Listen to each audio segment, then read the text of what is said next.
strange one. This tour started way back in a time called February.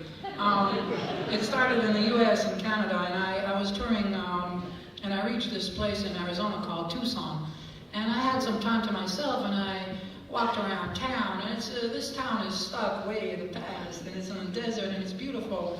And there was this little shop, the kind that don't exist anymore because of big chains. It was this little shop, it was called the Folk Shop, and it had musical instrument just from the folk music genre, you know? And it had like acoustic guitars and ukuleles and banjos and I don't know, those washboards for laundry, you know?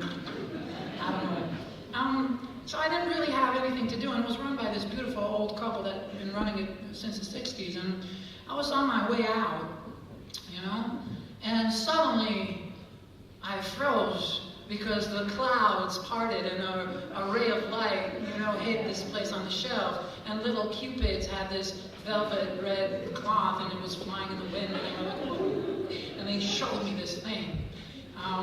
I just saw it on the shelf, is my point. And it had so many strings, you know. I needed to have it. I didn't know why I needed to, but I needed to, so I took it to the shop owner and I said, what the hell is this? And he said, it's an auto harp. It was invented in the 60s to answer the demand of the folk music craze.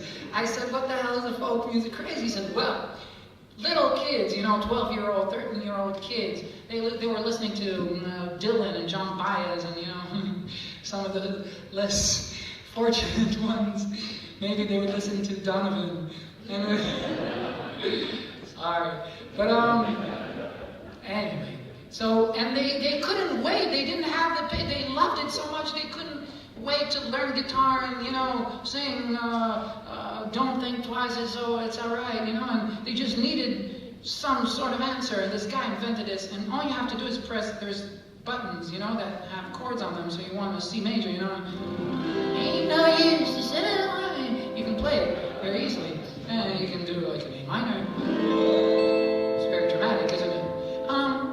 And I thought that's so beautiful that somebody just wanted to make music so much he could not wait. He needed something like this. And also I thought about little kids, you know, 12-year-old kids wanted to play Dylan. I love that because today's reality is so different. You know, you watch YouTube and they see Miley Cyrus, you know, Wrecking Ball, or Anaconda, you know, they don't really need this musical instrument like a G7.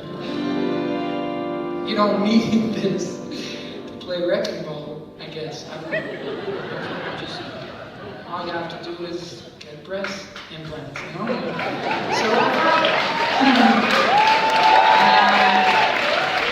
So I thought it's beautiful, so I bought it. And I was walking outside and something terrible happened. I saw my crew, my technician crew and my tour manager walking down the street, and I said, fuck it, I hit it behind my back.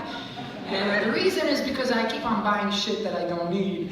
And they keep on giving me a hard time about it. And they came up to me and they said, Asaf, what are you doing? And I said, nothing. And they said, there's a music shop behind you. And I said, yeah. And they said, what do you have behind your back? And I showed them. And they said, oh, fuck.